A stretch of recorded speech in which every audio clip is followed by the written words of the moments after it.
Sore itu, langit mulai beranjak senja. Mentari perlahan tenggelam menuju peraduannya. Bu Setianing duduk di bangku kayu tua di pinggir jalan besar, tepat di dekat pasar kota. Tangannya masih menggenggam kantong-kantong belanjaan berisi bahan-bahan untuk membuat kue tradisional yang akan dijualnya. Di kantin sekolah, keesokan harinya, ia sedang menunggu Pak Cahyadi, suaminya yang bekerja sebagai guru honorer di salah satu sekolah swasta di kota itu. Tiba-tiba, seorang wanita berpakaian rapi menghampiri Bu Setianing. Wajahnya letih, matanya seperti menyimpan kecemasan yang dalam. Di gendongannya, seorang bayi mungil menangis keras. Wajahnya merah dan tubuhnya terlihat begitu kecil dan rapuh. Wanita itu memegang tangan Bu Setianing dengan erat. "Bu, bolehkah saya titip sebentar anak saya? Saya hanya ingin ke toilet," katanya dengan suara terbata dan tergesa. Tanpa prasangka apapun, Bu Setianing mengangguk dan menerima bayi itu dalam pelukannya. Bayi itu begitu putih, bersih, dan cantik. Saat berada dalam gendongan Bu Setianing, tangisnya mereda, tubuhnya menjadi lebih tenang, seolah merasa hangat dalam pelukan asing yang tiba-tiba menjadi rumah. Wanita itu sempat melirik ke arah Bu Setianing, lalu menunduk. Suaranya lirih, nyaris tak terdengar. "Tolong jaga anak saya." Dan sebelum Bu Setianing sempat bertanya lebih lanjut, wanita itu berbalik dan menghilang begitu saja di keramaian pasar. Jam demi jam berlalu. Senja berganti malam. Pak Cahyadi akhirnya datang dan mendapati istrinya masih duduk di sana dengan bayi di pelukannya. Mereka menunggu dan terus menunggu, tapi wanita itu tak pernah kembali. Pak Cahyadi segera melapor ke pihak keamanan pasar, namun tak ada satupun yang mengenali atau melihat kemana wanita itu pergi. Hingga langit menggelap total, dan tiba-tiba suara gelegar petir menggetarkan malam. Hujan deras turun, membasahi jalanan. Bu Setianing merapatkan jaket lusuh Pak Cahyadi untuk membungkus tubuh mungil bayi itu, melindunginya dari dingin yang menusuk. Dan malam itulah, kisah tentang cinta yang tak berakar pada darah pun dimulai. Setelah memastikan bayi itu berada dalam kondisi yang stabil, Pak Cahyadi pun melaporkan kejadian itu kepada Pak RT. Dan setelah berdiskusi dengan Pak RT, akhirnya disepakati bahwa untuk sementara waktu, bayi tersebut dirawat oleh Pak Cahyadi dan Bu Setianing. Karena memang Pak Cahyadi dan Bu Setianing yang sudah 10 tahun menikah belum dikaruniai anak. Sembari menunggu hasil penyelidikan dari pihak berwajib mengenai siapa orang tua kandungnya, atau apakah ada yang melaporkan kehilangan anak. Namun, hari demi hari berlalu tanpa satupun kabar datang. Rumah kecil itu kini terasa berbeda. Tak hanya karena tangisan bayi yang memecah sunyi di pagi hari, atau suara tawa kecil yang menggema setiap kali Bu Setianing mengajaknya bercanda, tapi karena kehadiran sosok mungil itu membawa kehangatan yang tak pernah mereka rasakan sebelumnya. Dan tanpa mereka sadari, cinta telah tumbuh. Bukan cinta karena kasihan, bukan pula karena kewajiban, tapi cinta yang tulus, yang hadir seperti mentari setelah badai panjang. Hari berganti hari, seminggu berlalu, sebulan, hingga akhirnya setahun telah lewat sejak malam hujan yang mempertemukan mereka. Namun tetap saja, tidak ada kabar dari pihak aparat mengenai siapa orang tua kandung bayi mungil itu. Tidak ada yang mengaku kehilangan anak. Bayi itu kini telah tumbuh menjadi anak perempuan kecil yang sehat dan ceria. Pipinya bulat, matanya berbinar, dan tawanya selalu berhasil menghapus lelah dari wajah Pak Cahyadi dan Bu Setianing. Mereka tak pernah menganggapnya sebagai titipan semata. Cinta mereka telah menjelma menjadi ikatan yang tak tergantikan. Di ulang tahun pertamanya, Pak Cahyadi dan Bu Setianing memberinya nama Maira. Nama itu dipilih dengan penuh makna. Maira berarti dicintai, juga berarti terang yang bersinar. Seperti kilatan cahaya malam itu yang membelah kegelapan dan menemukan cahayanya sendiri. Meski lahir dari kegelapan, namun ia membawa sinar. Harapan Pak Cahyadi dan Bu Setianing adalah semoga Maira tumbuh menjadi pribadi yang kuat, berani, dan tahu bahwa ia dicintai sepenuh hati. Pagi ini, matahari bersinar cerah. Mentari seolah tersenyum, menyambut hari yang baru. Di rumah kecil nan sederhana itu, Pak Cahyadi duduk santai di teras, dengan kaos oblong dan sarung lusuh yang menjadi pakaian favoritnya. Di hadapannya, secangkir teh hangat dan beberapa kue tradisional buatan Bu Setianing tersaji di atas meja rotan tua. Di sampingnya, duduk Maira yang kini telah beranjak remaja, menemani pagi ayah angkatnya dengan tawa hangat. Pandangan Pak Cahyadi mengarah ke dalam rumah, tepatnya ke lemari kayu tua yang berdiri di sudut ruang tamu. Di sana, tersusun rapi puluhan piala dan piagam penghargaan, semua milik Maira. Sejak duduk di bangku TK hingga kini menjelang kelulusan SMA, Maira tak pernah absen mencatatkan prestasi. Ia bukan hanya cerdas, tapi juga tekun dan rendah hati. Prestasi terbarunya bahkan membuat seluruh kota kecil mereka bangga. Juara pertama Olimpiade Sains Nasional. Pak Cahyadi menatap salah satu foto yang terpajang di dinding. Foto ketika Maira berdiri di samping orang nomor 1 di negeri ini, menerima langsung penghargaan dari presiden di Istana Negara. Senyum Maira dalam foto itu begitu lebar dan tulus. Senyum itulah yang selalu menjadi pelipur lelah bagi Pak Cahyadi. Dalam diamnya, ia teringat masa-masa sulit dulu. Saat Maira baru bisa belajar berjalan, tubuhnya masih mungil dan langkahnya tertatih. Ia dan istrinya sering menahan lapar demi memastikan botol susu Maira tetap terisi. Ia ingat betul bagaimana ia harus berlari dari satu tempat ke tempat lain demi mencari tambahan uang, bahkan hanya untuk membeli satu kaleng susu formula. Namun, semua peluh dan letih itu kini seolah sirna. Yang tersisa hanya rasa syukur mendalam. Bagi Pak Cahyadi, tak ada yang lebih berharga dari senyum putri kecilnya yang kini telah tumbuh menjadi gadis cemerlang. Maira, gadis cantik berkulit putih, tinggi semampai dengan sorot mata penuh semangat, kini telah menjadi sosok yang menginspirasi banyak orang. Tak hanya bagi teman-teman sebayanya, tapi juga bagi para orang tua, guru, dan seluruh warga di kotanya. Atas dedikasi dan prestasi luar biasanya, Maira dinobatkan sebagai ikon inspiratif bagi kaum muda oleh Bapak Gubernur dalam sebuah acara resmi yang disiarkan langsung di televisi lokal. Di sana, Maira berdiri anggun menerima penghargaan, mengenakan kebaya sederhana yang dijahit khusus oleh Bu Setianing sendiri. Masa depan Maira pun kini terbentang luas, terang seperti mentari di pagi hari. Ia berhasil mendapatkan beasiswa penuh untuk melanjutkan pendidikan di universitas terbaik dan paling bergengsi di negeri ini.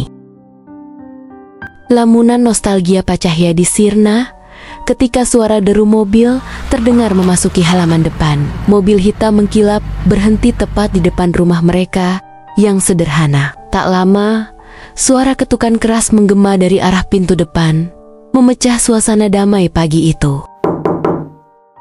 Bu Setianing bergegas membuka pintu. Di sana berdiri sepasang pria dan wanita yang tampaknya berusia sekitar 50-an. Pakaian mereka rapi, berkelas, dan mahal. Sangat kontras dengan kesederhanaan rumah itu. Tatapan mata mereka tajam, dingin, dan penuh penilaian. Ada aura kesombongan yang begitu nyata.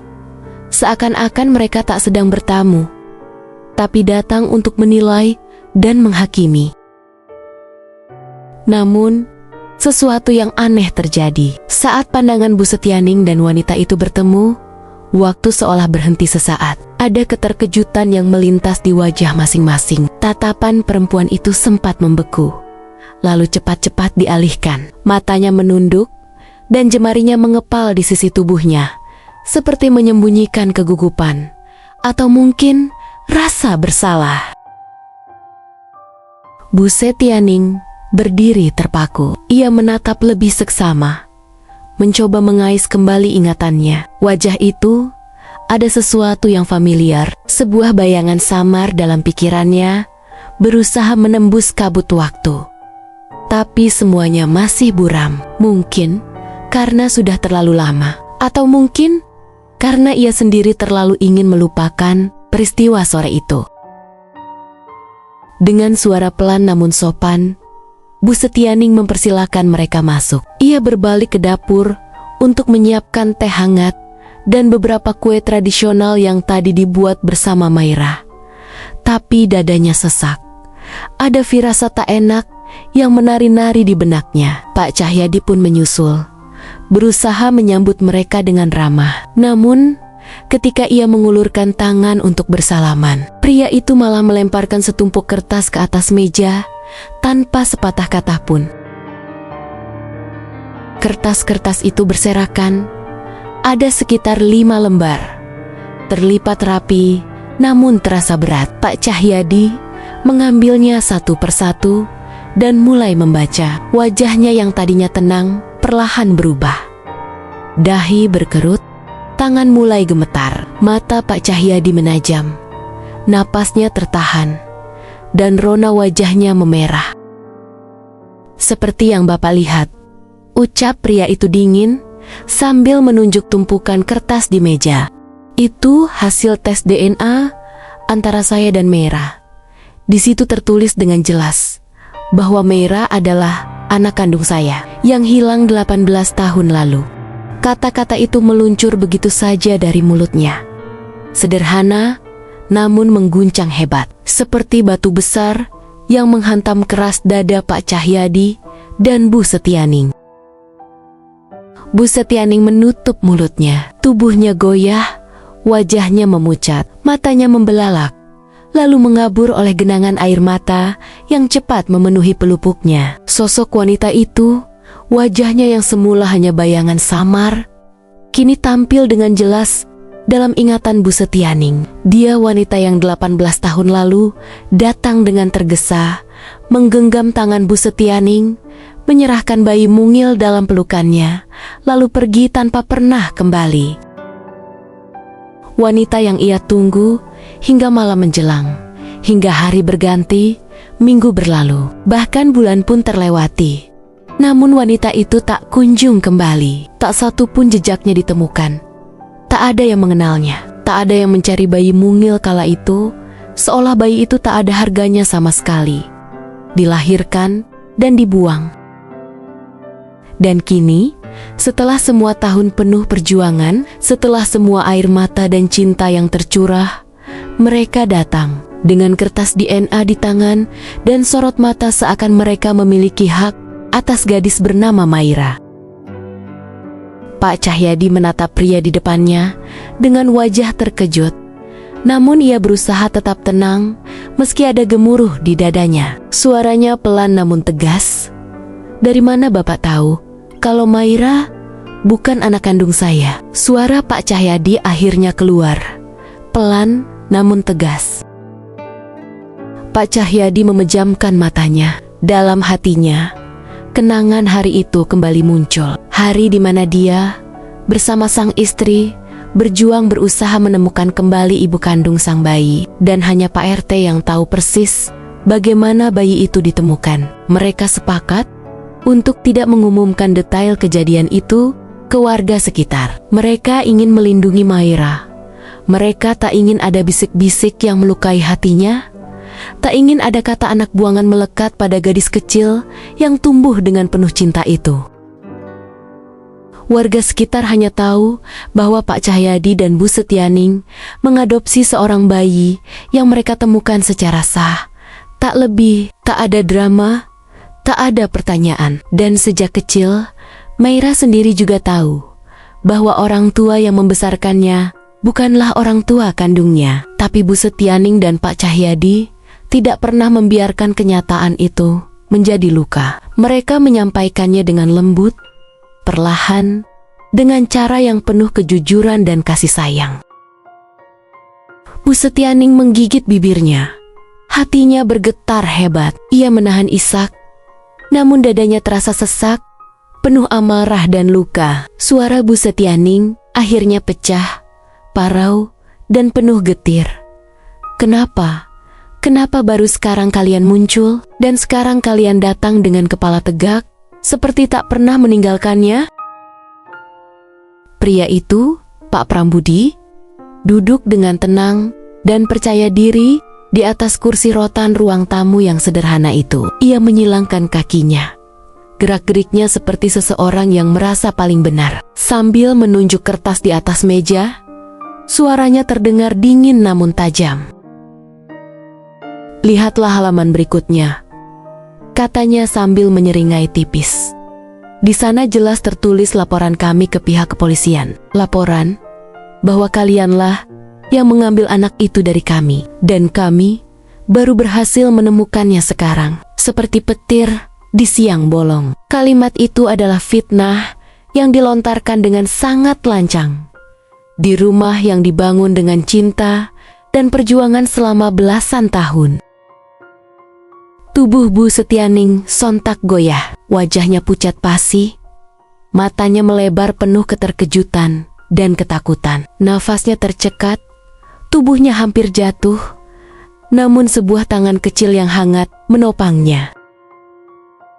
Maira, gadis itu akhirnya muncul dari balik tirai, tempat ia mendengarkan segalanya sejak awal. Ia menggenggam lengan Bu Setianing dengan erat, memeluknya dari samping agar tak jatuh. Matanya bergetar, air mata tak bisa lagi dibendung. Tapi ia menegakkan tubuhnya di hadapan orang-orang asing yang mengaku sebagai pemilik masa lalunya. Maira berdiri tegak.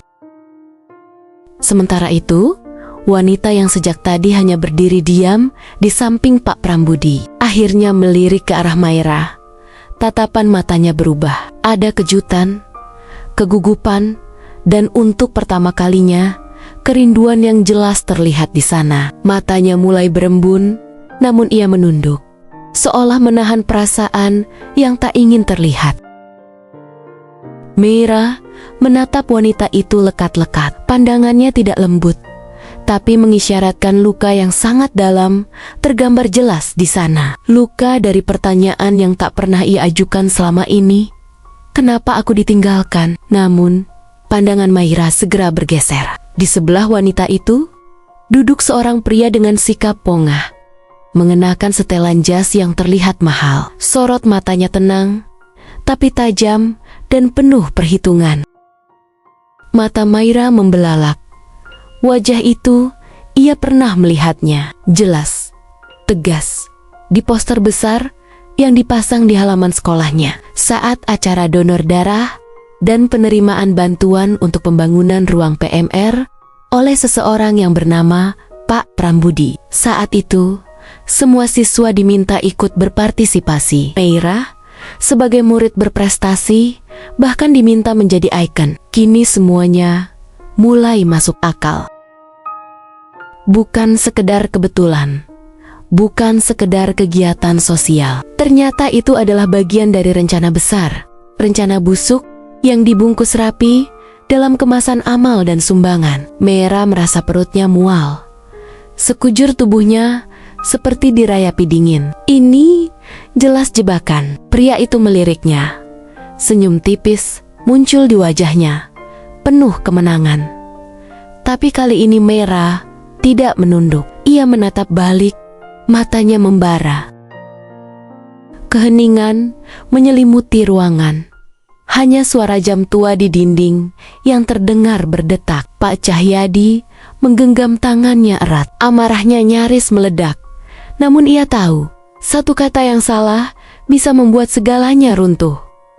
Ia menatap Maira dan istrinya. Bagi dia, Merekalah satu-satunya hal yang paling berharga. Kini kebahagiaan itu sedang direnggut dengan fitnah yang keji.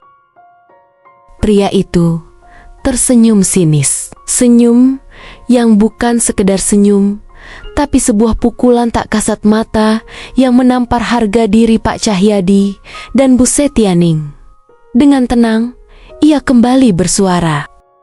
"Kalau kalian tidak mau menyerahkan anak kami secara sukarela," katanya dengan nada dingin dan mengancam, "maka saya terpaksa akan menggunakan laporan saya itu."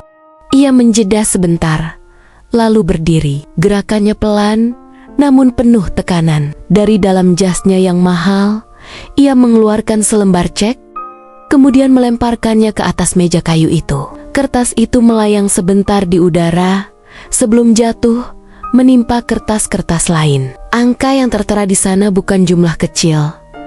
Namun bagi Pak Cahyadi, itu bukan apa-apa dibandingkan cinta yang sudah mereka tanam selama bertahun-tahun. Wajah Pak Cahyadi menegang, matanya menajam, rahangnya mengeras, tangan kirinya mengepal kuat, bukan karena nilai cek itu, tapi karena penghinaan. Penghinaan terdalam yang pernah ia terima sepanjang hidupnya. Seolah cinta bisa dibeli. Pria itu melangkah pelan ke arah lemari kayu tua di sudut ruangan. Ia menyapu pandangannya pada barisan piala dan piagam, lalu berhenti pada sebuah bingkai foto. Foto itu memperlihatkan Maira berdiri gagah di podium, mengenakan seragam sekolahnya dan menyandang medali. Di sampingnya berdiri Bapak Presiden, tersenyum bangga. Pria itu mengambil bingkai foto itu, menatapnya beberapa detik, lalu tersenyum puas. Tatapannya kemudian berpindah pada Maira, dingin, menilai, seolah melihat trofi, bukan anak manusia.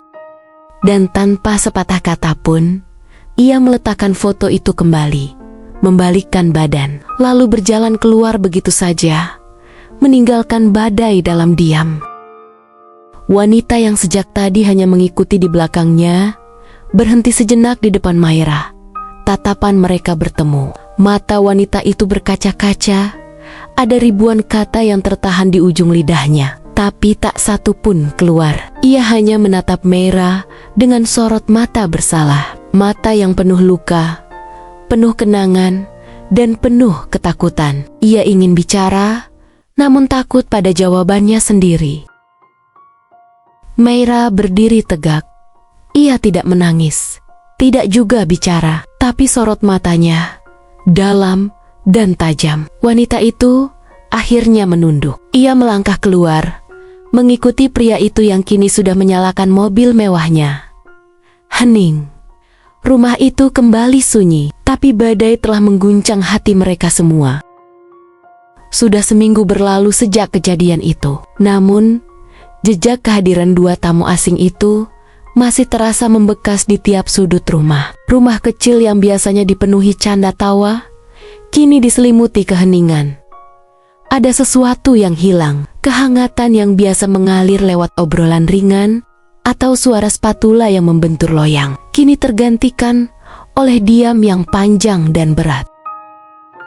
Pak Cahyadi lebih sering duduk di kursi kayu lamanya, kursi yang menghadap langsung ke lemari pajangan, tempat piagam, dan piala merah tersusun rapi. Tatapannya kosong, menerawang jauh, seolah mencari jawaban di antara bayang-bayang masa lalu dan kekhawatiran masa depan. Di dalam pikirannya, badai belum berhenti bergemuruh. Ia bukan pria yang mudah menyerah, apalagi ketika menyangkut Maira. Namun kini ada dinding besar yang menghalangi langkahnya. Ia tak bisa begitu saja mengabaikan ancaman pria itu. Juga tak bisa membiarkan Maira diseret paksa masuk ke dalam kehidupan yang tak ia kenal. Ke dalam dunia orang asing yang hanya melihat anaknya sebagai trofi berharga, bukan manusia yang punya hati dan mimpi. Bukan tentang harga diri, bukan hanya itu, tapi tentang masa depan Maira. Tentang siapa yang akan berdiri di sampingnya ketika ia gagal, tentang siapa yang akan memeluknya ketika ia jatuh, tentang siapa yang benar-benar ingin ia bahagia, tanpa pamrih, tanpa hitung-hitungan. Dan pria itu, Pak Cahyadi tahu betul, pria itu bukanlah orangnya. Setiap hari, pikiran itu terus berputar. Ia mengingat masa-masa ketika Maira kecil menangis karena takut petir. Ketika ia mendongeng hingga malam hanya untuk membuat gadis kecilnya tertidur nyenyak. Ia mengingat saat Maira pertama kali belajar mengayuh sepeda. Saat terjatuh dan lututnya berdarah dan ia membopongnya sepanjang jalan pulang, ia ingat semuanya. Maira bukan hanya anak yang ia besarkan. Dia adalah hidupnya, separuh jiwanya, dan tak seorang pun bisa datang tiba-tiba dan mengambilnya begitu saja. Hanya karena selembar kertas hasil tes dan cek yang bisa membeli banyak hal, kecuali cinta. Pak Cahyadi menghela napas panjang. Pandangannya berpindah keluar jendela, ke halaman kecil tempat bunga melati yang ditanam Maira mulai mekar. Bunga-bunga itu tumbuh dari tangan yang penuh kasih, di tanah yang disirami dengan doa dan harapan.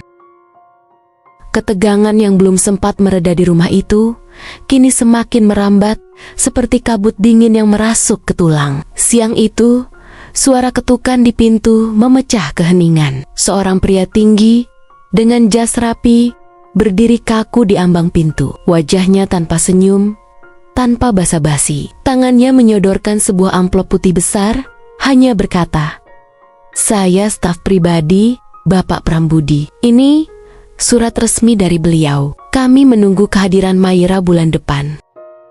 Lalu dia berbalik, pergi begitu saja, menyisakan udara yang makin berat di ruang tamu.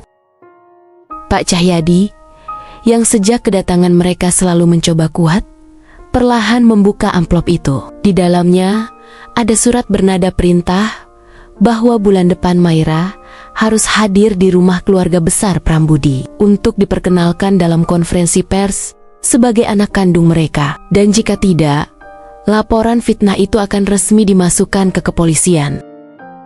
4 nama pengacara ternama tertera di bagian bawah surat. Ancaman itu tidak main-main.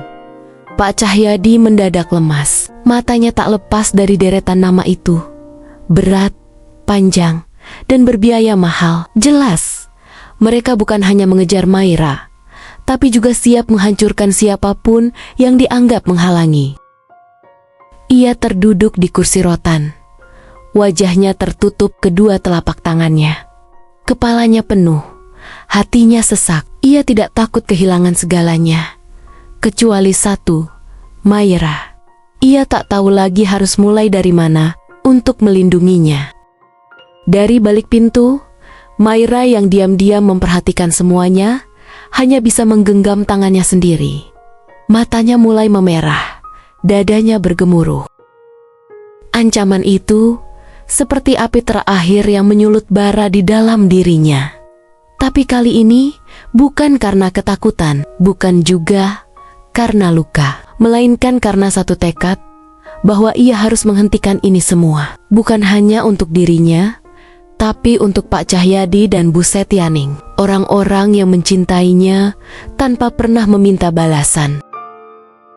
Sejak pagi, Maira hanya terbaring diam di kamarnya. Matanya menatap kosong ke langit-langit yang sudah akrab dengan pandangannya. Sesekali ia menghela napas panjang, bukan karena lelah fisik, tapi karena pikirannya tak pernah berhenti berlari, berputar, dan menukik ke tempat-tempat yang menyakitkan. Dulu, saat masih kecil, pernah terbersit keinginan di hatinya untuk bertemu orang tua kandung. Bukan karena ia merindukan kasih sayang dari mereka yang melahirkannya, tapi karena satu pertanyaan yang terus menghantuinya dari waktu ke waktu. Kenapa kalian melahirkanku, kalau pada akhirnya hanya akan membuangku? Namun, pertanyaan itu perlahan luluh oleh kehangatan yang ia temukan di pelukan Bu Setianing dan Pak Cahyadi. Mereka tak pernah menyembunyikan kebenaran.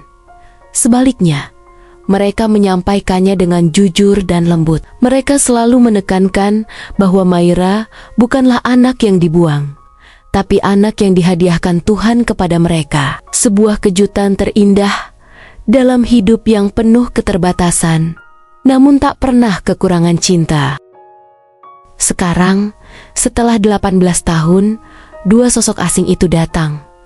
Bukan dengan pelukan, bukan dengan permintaan maaf, bukan dengan air mata kerinduan, tapi dengan tuduhan, dengan ancaman, dengan selembar cek yang menjijikkan, dan ekspresi yang membuat Bu Setianing menangis diam-diam di dapur malam itu. Dan kini, yang paling menyakitkan bagi Meira adalah, apakah semua ini hanya karena piagam itu? Apakah mereka baru mengakuinya sebagai anak?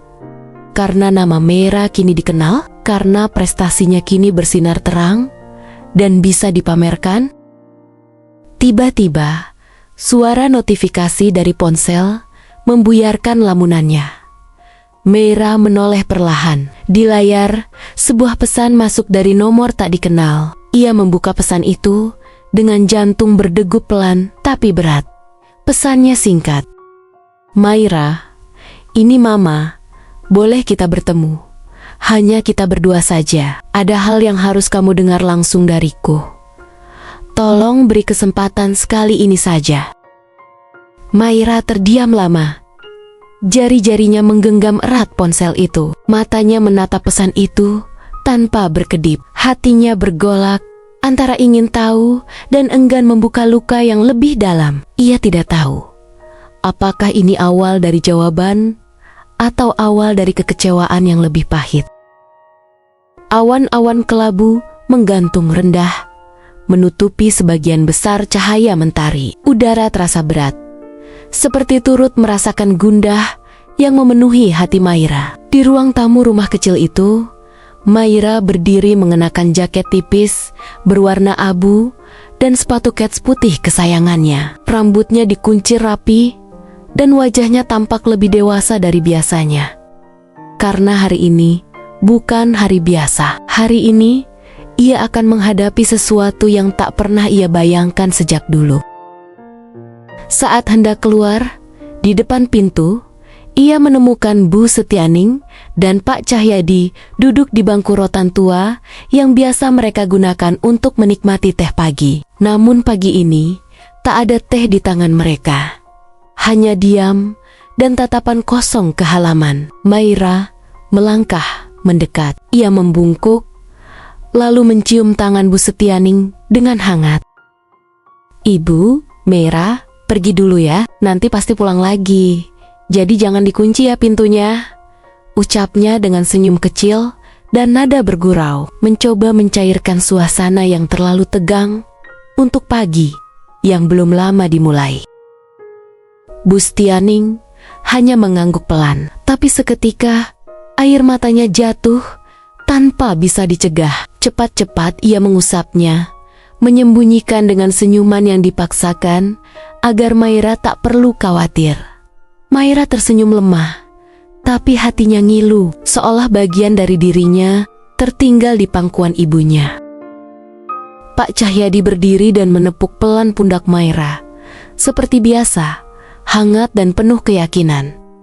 Nak, hati-hati ya, kamu sudah besar. Kamu anak yang bijak dan pintar. Bapak percaya, kamu tahu apa yang harus kamu lakukan, katanya dengan suara berat namun mantap. Meira mengangguk. Kata-kata ayah angkatnya bukan sekedar nasihat, tapi sebuah restu, sebuah izin untuk mencari jawaban, namun tetap mengingat dari mana ia berasal. Langkah Maira menyusuri jalan kecil di depan rumah terasa lebih berat dari biasanya. Namun di balik keraguan itu, ada keyakinan yang tumbuh bahwa apapun yang akan ia temui hari ini, ia akan menghadapinya bukan sebagai anak yang ditinggalkan, tapi sebagai gadis yang telah dibesarkan dengan cinta sejati. Langkah kaki Maira yang semula mantap, kini terasa melambat saat memasuki kafe itu. Tempatnya begitu kontras dengan isi hatinya. Rimbun, asri, penuh tanaman hijau yang menjuntai dari langit-langit dan mengelilingi meja-meja kayu alami yang tertata rapi. Cahaya matahari menyusup dari sela dedaunan, menciptakan nuansa damai yang terasa asing bagi hati Meira saat ini. Seorang pelayan perempuan menyambutnya dengan sopan. "Saya ada janji dengan Bu Sinta," Maira berkata. Suaranya tenang, tapi ada ketegangan yang tidak bisa disembunyikan. Pelayan itu mengangguk, lalu mempersilahkannya mengikuti. Melewati lorong kecil yang dihiasi pohon-pohon mini dan rangkaian bunga anggrek, langkah Maira terasa semakin berat. Di salah satu meja di ujung ruangan, duduklah wanita itu, anggun, elegan, dengan rambut hitam yang disanggul rapi, mengenakan blus mahal berwarna krem, dan perhiasan yang mencolok. Wanita itu menoleh. Tatapan mereka bertemu. Ada senyum kaku yang menggantung di wajahnya. Sejenak, matanya tampak bergetar. Seperti ada yang ingin ia ucapkan, tapi tertahan. Maira tak membalas senyum itu. Ia hanya berdiri di hadapan wanita itu. Diam, dingin, namun tajam menatap. Wajah yang dulu samar dalam bayangannya, kini ada di hadapannya. Nyata, tapi tak ada rasa hangat di sana. Hanya tanya, dan luka yang mengendap bertahun-tahun. "Silakan duduk, Maira," ucap Bu Sinta dengan nada setengah ragu. Maira pun duduk perlahan, meletakkan tasnya di pangkuan, lalu menatap lurus wanita itu. "Kita bisa langsung ke inti pembicaraan, Bu? Saya ingin tahu, mengapa baru sekarang?" Suara Maira tenang, tapi sorot matanya tajam, seperti mengiris waktu yang telah hilang begitu lama. Bu Sinta menunduk sejenak, menghela napas panjang. Pertemuan itu baru saja dimulai, tapi waktu 18 tahun tak bisa ditebus hanya dengan secangkir teh dan sepotong senyum.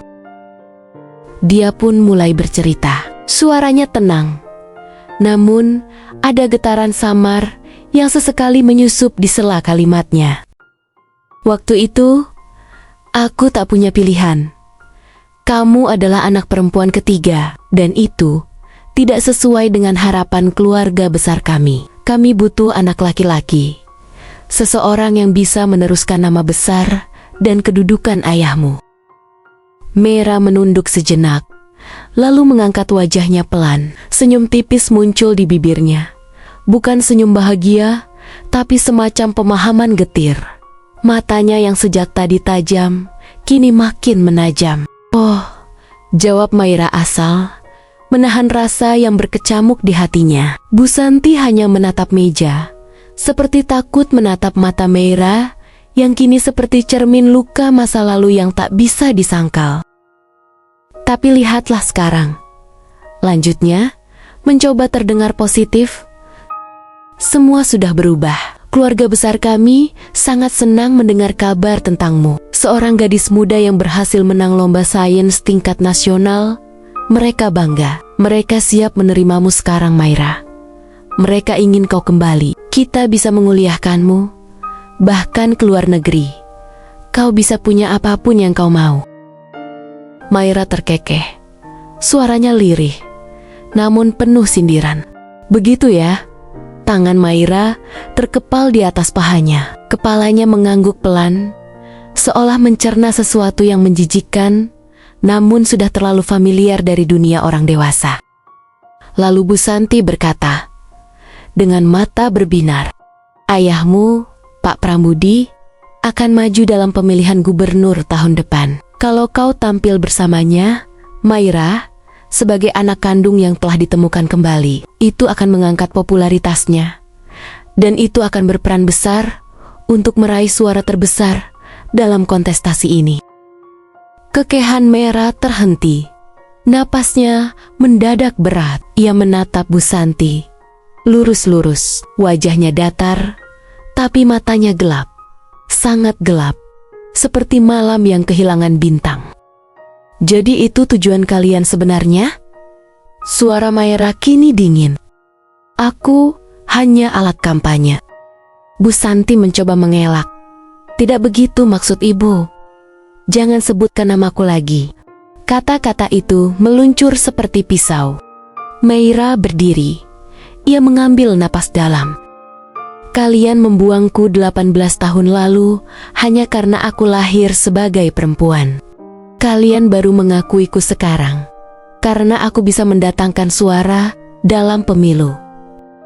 Bu Santi mematung, tak bisa berkata apa-apa.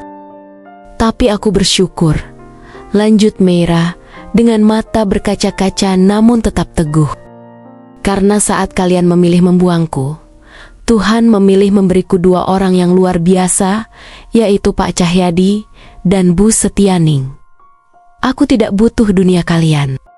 Ia menunduk sedikit. Sampaikan pada dia, aku akan membuatnya lebih terkenal di antara para calon gubernur lainnya. Lalu ia melangkah pergi, meninggalkan Bu Santi di balik tumpukan mawar dan dinding tanaman hijau yang kini tak lagi terasa damai. Maira melangkah keluar dari kafe itu dengan langkah mantap. Setiap hentakan kakinya seolah membawa beban 18 tahun yang selama ini tersembunyi di balik senyumnya yang lembut. Tangannya terkepal, pandangannya tajam, menusuk jauh ke depan. Ada api yang menyala di sana. Amarah, kebencian, dan luka. Tapi dari bara itu, tumbuh juga tekad yang tak bisa diabaikan. Aku tidak bisa hanya marah, batinnya. Karena amarah saja tidak akan bisa melindungi orang-orang yang aku sayangi. Ia tahu benar siapa yang sedang ia hadapi.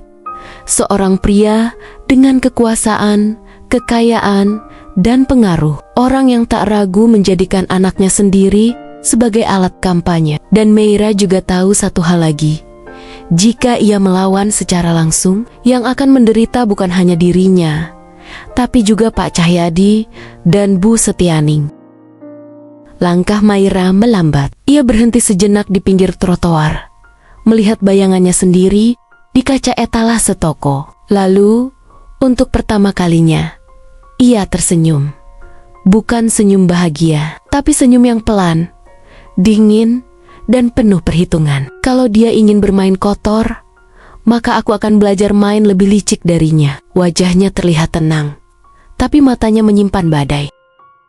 Mungkin, pikirnya, darah itu memang tidak bisa ditolak. Mungkin, sebagian kecil dari dirinya memang mewarisi sisi gelap pria itu. Tapi jika pria itu menggunakannya untuk menindas, Maira akan menggunakan sisi itu untuk melindungi, untuk melawan balik. Dia bukan lagi gadis kecil yang menangis di balik pintu. Dia bukan anak yang bisa dibeli dengan cek, dibujuk dengan janji, atau dipamerkan sebagai prestise. Dia adalah Maira, anak dari cinta, bukan dari darah. Dan mulai hari ini, dia akan memulai rencananya. Diam-diam, tenang, tapi mematikan. Sebulan telah berlalu. Badai itu memang sempat menggetarkan dan membuat retakan rumah kecil mereka. Tapi perlahan, retakan itu ditambal kembali oleh cinta dan ketulusan yang tak pernah pudar. Tawa dan canda mulai kembali terdengar di antara dinding rumah sederhana itu. Dan Meira, gadis yang dulu hampir runtuh, kini menjadi tiang kekuatan bagi kedua orang tuanya. Ia tak lagi hanya menjadi anak yang dicintai, tapi juga cahaya penuntun dalam gelapnya kesulitan. Pagi itu, langit tampak jernih. Matahari bersinar hangat, seolah menyinari babak baru dalam hidup mereka. Meira bersenandung pelan sambil menyirami tanaman-tanaman kecil di halaman. Tangannya cekatan, senyumnya mengembang. Di sudut lain, Pak Cahyadi sedang merapikan pot-pot bonsai, dan Bu Setianing memetik cabai merah yang menjuntai ranum. Suasana damai itu tiba-tiba dipecahkan oleh suara tergesa. "Assalamualaikum, Bu Setianing, Pak Cahyadi, Maira." Pak RT datang dengan napas terengah-engah, wajahnya campuran antara panik dan kebingungan. "Kalian udah lihat berita belum? Ini viral banget tentang Maira, tapi bukan lomba sainsnya. Ini soal Pak Prambudi." Pak Cahyadi mengernyit. Bu Setianing berhenti memetik. Maira hanya tersenyum. Pak RT mengeluarkan ponselnya dan memperlihatkan headline. "Skandal! Calon gubernur dituduh buang anak dan menyuap keluarga angkat. Netizen geram, saya dibuang. Bukan diadopsi, saya diserahkan seperti barang, lalu dibeli kembali dengan cek. Pengakuan Maira dalam wawancara eksklusif bersama Channel X. Potongan video dari berbagai podcast berseliweran, dari kanal lokal hingga nasional. Kreator konten membedah cerita dari sisi hukum, moral, bahkan psikologi keluarga. Netizen bereaksi keras. Wajah Pak Prambudi menjadi bahan meme. Kutipan Maira disematkan dengan efek dramatis. Pak Cahyadi perlahan melirik ke arah Maira. Gadis itu menatap ayah angkatnya dengan mata teduh dan senyum penuh kemenangan. "Sekarang semua orang tahu kebenarannya, Pak," katanya tenang. "Maira, gak perlu balas dendam.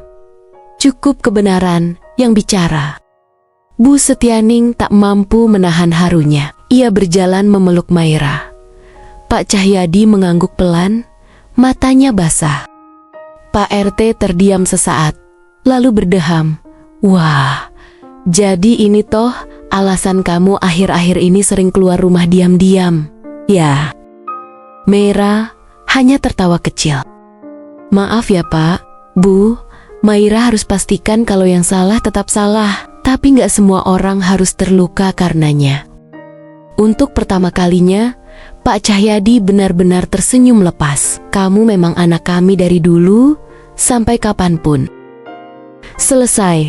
Sudah. Drama pencalonan yang dahulu diagung-agungkan sebagai kemenangan mutlak, kini runtuh dalam sekejap mata. Orang yang dulu berdiri angkuh di atas panggung, kini tersungkur oleh suara kebenaran yang selama ini dikubur dalam-dalam. Media sosial, seperti ombak yang menggulung cepat dan ganas, tak dapat dibendung. Kebenaran menemukan jalannya, dan keadilan menuntut untuk ditegakkan. Pihak kepolisian yang sempat ragu, kini bersuara. Satu demi satu saksi bermunculan. Mereka yang mengingat jelas hari itu. Hari ketika seorang bayi mungil ditinggalkan di pangkuan seorang perempuan baik hati di pinggir pasar kota. Mereka tidak lagi diam. Kebenaran akhirnya bersinar terang. Dan Maira, anak yang dulu dibungkam oleh status tidak sah, kini berdiri tegak. Dia tidak malu. Dia tidak marah. Maira menatap langit biru. Hembusan angin menyentuh wajahnya pelan. Dalam hatinya ia berbisik, "Tuhan, terima kasih, karena Engkau tak pernah salah menitipkan cinta." Terkadang, keluarga bukanlah tentang darah, tapi tentang siapa yang memilih untuk tinggal, mencintai, dan bertahan. Dan di balik luka lama, Tuhan menenun takdir yang indah. Karena yang berasal dari ketulusan akan selalu kembali kepada ketulusan itu sendiri. Hidup tak selalu memberikan awal yang sempurna, namun di tangan orang yang tepat, luka bisa berubah jadi kekuatan.